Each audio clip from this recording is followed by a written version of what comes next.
ভনিতা না করে সোজাসুজি কথায় উত্তর দাও, অনিতার কি হয়েছে? আরে বাবা, এতে আমার ভনিতা কিসে? ওই মহল্লার লোকেরা বলাবলি করছিল। কি বলাবলি করছিল? আমার বোন অনিতা নাকি আশিক না ফাশিকের হাত ধরে ওই অজানার উদ্দেশ্যে মারি দিয়েছে। ছি, ছি, ছি, ছি, ছি। কলিকাল, কলিকাল, হরিণের সাথে বাঘের গান। কে বলেছে? আমি বিশ্বাস করি না, আমি তো এমন কাজ করতেই পারি না। তোমরা বিশ্বাস করবে কেন? কতবার বলেছি এর চলাফেরা খুব একটা ভালো না। হ্যাঁ, একটা ভালো ছেলে দেখে বিয়েটা দিতে বলেছিলাম। এবার বোঝো ঠেলা, এই কলঙ্কের কথা বাসি হলে ছি, ছি, ছি, ছি, ছি, ছি। কলিকাল, কলিকাল। অনিতা, ওই অনিতা আমার মায়ের পেটের বোন, লেখাপড়ায় অনেক মেধাবী, তাই লেখাপড়াটা শেষ করে বিয়ের ব্যবস্থাটা তুমি করতে চাইছো। বলেছিলাম না? যা বৌমাকে আমার কাছে পাঠিয়ে দিস, আমি দেখছি। আচ্ছা ঠিক আছে বাবা।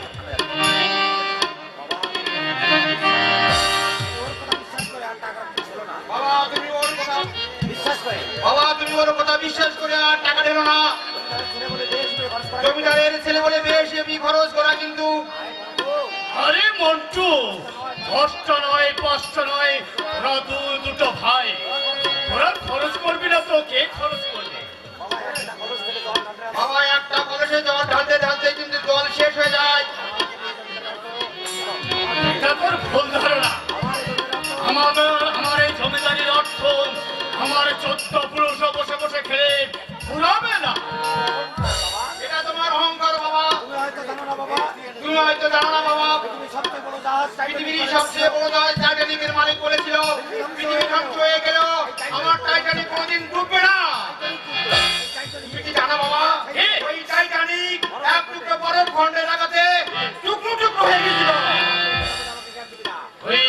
ওই আমাকে বাজে কথা বলে জ্ঞান দেবে না।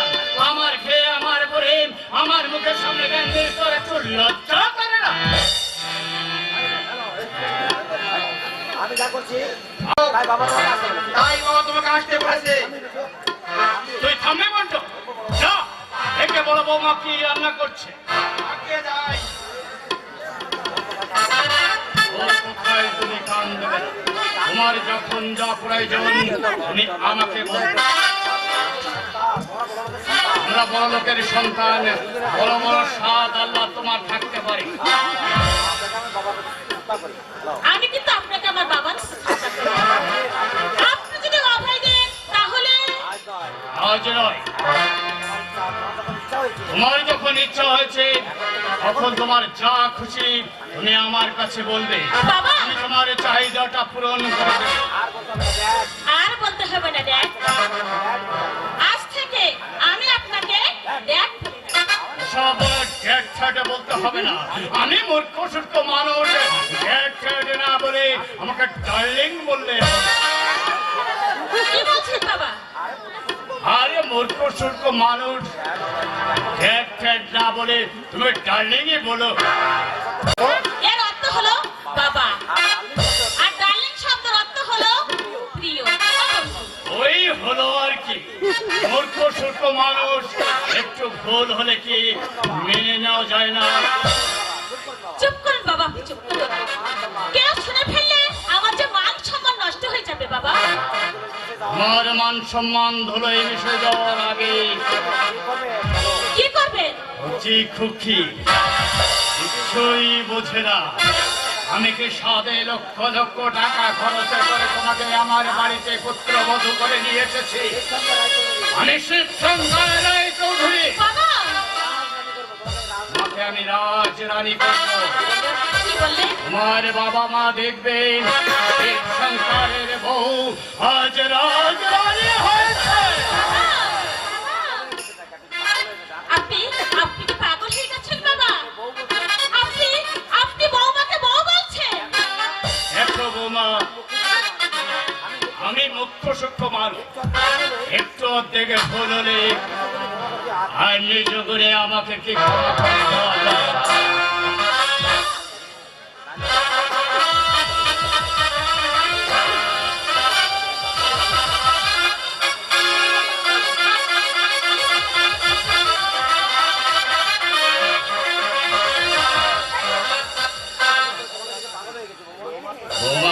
বাবা, আমি যে তোমাকে দেখে পাগল হয়ে যাচ্ছি।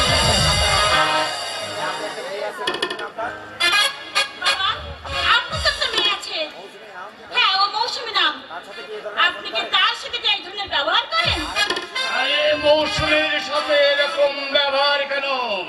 তোর সাথে আমি অনেক রহস্য করে তোর হাতে তালুতে খাই। পাগল বুড়ো ছেলে কোথাকার। তোমার জন্মদাত্রী মা আমি। তোমাকে না আমি একটা থাপ্পড় মারবো।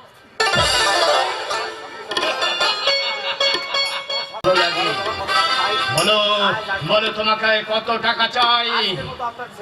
আজকের মতো আপনার ছেলে বাবদ 50,000 টাকা। আর আমার জন্য মোট 50,000 টাকা। মোট 1 লাখ দিলেই হবে। ওকে, তুমি কোনো চিন্তা করো না। তুমি শুধু আমার কথা মতো চললে তোমার 50,000 1 লাখ কোনো টাকার অসুবিধা হবে না। আমার এই অঢেল সম্পত্তির টাকা পয়সা ব্যাংক ব্যালেন্স আমি সব কিছু তোমার জন্য চার করে দিতে পারি। তাই চলুন বাবা, তাই চলুন। আমি তার কোনো খোঁজ পেলাম না। কোতোয়ালি থানায় একটা ডায়েরিও আমি করেছি, কিন্তু পয়সা না দিলে পুলিশ যে কোনো কাজ করতে চাই না। এখন যে আমি কি করি? 1 মাস পরে ওর অনার্স ফাইনাল পরীক্ষা। কি আর করবে বলো? তোমার বন্ধু আর কাছে পক্ষে নয় যে পালিয়ে যাবে। ভার্সিটি পড়া মেয়ে, কোন স্বাদ আল্লাহ তুমি তার অপূর্ণ রেখেছো? ভার্সিটিতে পড়লে কি হবে মাধবী? ওর এখনো ছেলে মানুষই যায়নি।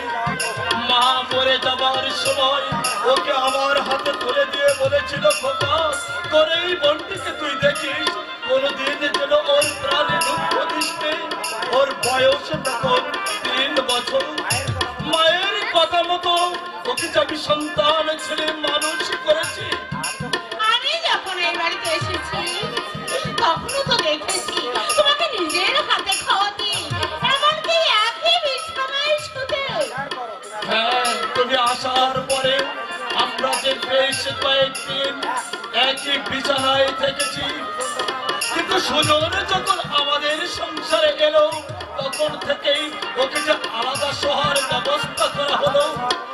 আলাদা শোয়ার ব্যবস্থা করলেও একই কামরায় তো থাকতে। বলতে বলতে কথার মাত্রাটা কিন্তু একটু বেশি হয়ে যাচ্ছে।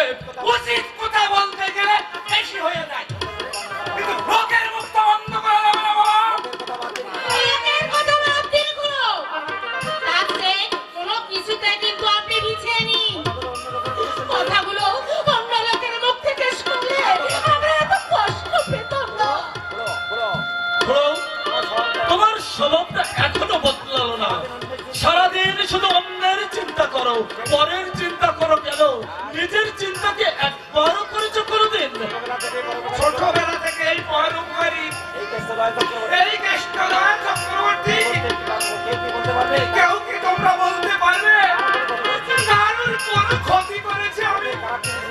লোকেরই খারাপ কিছু শুনলে নিজেই তাদের উপকারের জন্য হাতটা বাড়িয়ে দিই। এই যেমন ফরিদা মা জানা নেই শোনা নেই, এক ঘর পুরুষের হাত ধরে বংশের মুখে চুল কালি মাটি। বেশ, আর বলতে হবে না। আটা খাই নুনের ছিটে দিয়ে আমার মুখের যন্ত্রণাটাকে বড়াবার চেষ্টা করতে লাগলো। কেন কেন তোমরা আমাকে ভুল বুঝছো? সাথ করে কেউ নেই আমার, একমাত্র আপন বলতে তোমরা আমার পরমাত্মীয়। তুমি যার উপকার করতে যাও দেখো, তার চেয়ে ক্ষতির ভাগটা তার বেশি হয়। সুজন, তুই এসে পরিবেশটা আরো জটিল করে দিবি। খাবার পকারে ওই খাবারটা রেডি করা আছে। যা, টিফিন খেয়ে খেয়ে নিবি। আমার খিদে নেই মা। রাস্তা দিয়ে আসার সময় তোমাদের এই গুরুদার খুঁড়ো পিসিমার ওই ঘটনাটা রং তুলি লাগিয়ে মাংসের সামনে যেভাবে বলাবলি করছিল, তাতে কোনো ভদ্র ঘরের সন্তান হয়ে মুখ বুঝে সহ্য করে থাকতে পারবে না মা। কি বলেছে আমি কি বলছি? তোমার পিসিমা আমার মেয়ের মতো। তাই কেলেঙ্কারির কথাটা শুনে বিষয়টা আমি ঢাকবার চেষ্টা করছিলাম। তাতেই যদি আমার কোনো দোষ হয়ে থাকে, কোনটা দোষ আর কোনটা নির্দোষ সেটা আমাকে বোঝাবার চেষ্টা করবেন না দাদু। সুজন, সুজন, গুরুজনদের মুখের উপরে কথা বলতে নেই বাবা। ওনাকে তোমরা গুরুজন মানতে পারো বাবা। সুজন কিন্তু কোনো সভ্য সমাজের লোক ওনাকে। দেখতে দেখতে কমল, আমার ছেলে আমার সামনে আমাকে কিরকম অপমান করলো। তোমাদের তো ওর মতো বয়স ছিল, তোমরা কি কখনো গুরুজনদের? যার নিজের আত্মসম্মান বোধ নেই সে কিসের গুরুজন? বলছিলাম গুরুজনদের মুখের উপরে কথা বলতে নেই। আহা, তোমার ছেলে তো আমাকে দাদু বলে ঠাট্টাটা করেছে। না, আজকাল ছেলে মেয়েরা গুরুজনদের সম্মান দিতে জানে না, মানুষদের মান সম্মানের কথা চিন্তা করে না। তাই যদি হতো আজ অনিতা আমাকে ছেড়ে কথা বলতে বাদ দাও সব কথা। দাদু ছেলে মানুষ কি বলতে যে কি বলে ফেলেছে। আমরা সোশ্যাল ওয়েলফেয়ারের একই ইয়ার ছাত্রী। তাকে তো দেখে খুব চালাক চতুর মনে হয়। ওই স্মার্টনেসের কারণে তো এই অঘটনটা ঘটেছে। তার স্মার্টনেস আর পোশাক পরিচ্ছদ দেখে মনে হয় সে কোনো শিল্পপতির দুলালি। মধ্যবিত্ত পরিবারের মেয়ের মধ্যে কি এমন তুমি দেখলে? তুমি হয়তো জানো না, আমার বাবা শিবডাঙ্গার জমিদার। জমিদারের একমাত্র মেয়ে আমি। আমার চাল চলন পোশাক পরিচ্ছদে আমি যে জমিদারের মেয়ে সেটা কি তোমরা কখনো বুঝতে পেরেছো? এই ভার্সিটির 8-10টা মেয়েদের মতো আমি সাধারণভাবে চলতে ভালোবাসি। তাছাড়া আমি যে আমার বাবা যে শিবশঙ্কর রায় চৌধুরী তাকে কখনো তোমরা বুঝতে পেরেছো বলো না? হ্যাঁ, তুমি শিবডাঙ্গার ঐতিহ্যবাহী রায় চৌধুরী পরিবারের একমাত্র কন্যা। তার যা নাম অনুসারে এই জায়গার নামকরণ হয়েছে শিবডাঙ্গা। আর এই শিবডাঙ্গাকে কে না চেনে? আমার পরিচয় তুমি গোপন রাখবে, কারণ আমি যে জমিদারের মেয়ে একথা যদি কেউ জানতে পারে তাহলে অনেক গুন্ডা পান্ডা আমার পিছনে লাগতে পারে জমিদারি, রাজকন্যা আর সম্পত্তির লোভে। মৌসুমী, আমি তোমার পরিচয় না জেনে তোমার সাথে বন্ধুত্ব করেছি। এমনকি আমি একটু একটু করে তোমাকে ভালোবাসো, তাই তো? হ্যাঁ মৌসুমী। আর হচ্ছে না কিন্তু কেউ যদি দেখে ফেলে? দেখুক, দেখতে দাও। দেখলেই বাকি আমি যে তোমাকে মনে প্রাণী উজাড় করে তোমাকে ভালোবাসি। তাই সেই ভালোবাসার দাবি নিয়ে আমি তোমাকে ঠিক এমন করে বাহু বন্ধনে আবদ্ধ করতে চাই। এই, পাগলামি করবে না, আমার ক্লাস আছে, আমাকে যেতে দাও। আর তাছাড়া বসে বসে তোমার সাথে প্রেম প্রেম খেলা খেললে আমার পড়াশোনা তো ঠিকই উঠবে। আহ, এই মধুর সময়টাকে স্মরণীয় করে রাখতে চাই তো মৌসুমী। তাই তো তাও তোমার এই দিনটাকে স্মরণীয় করতে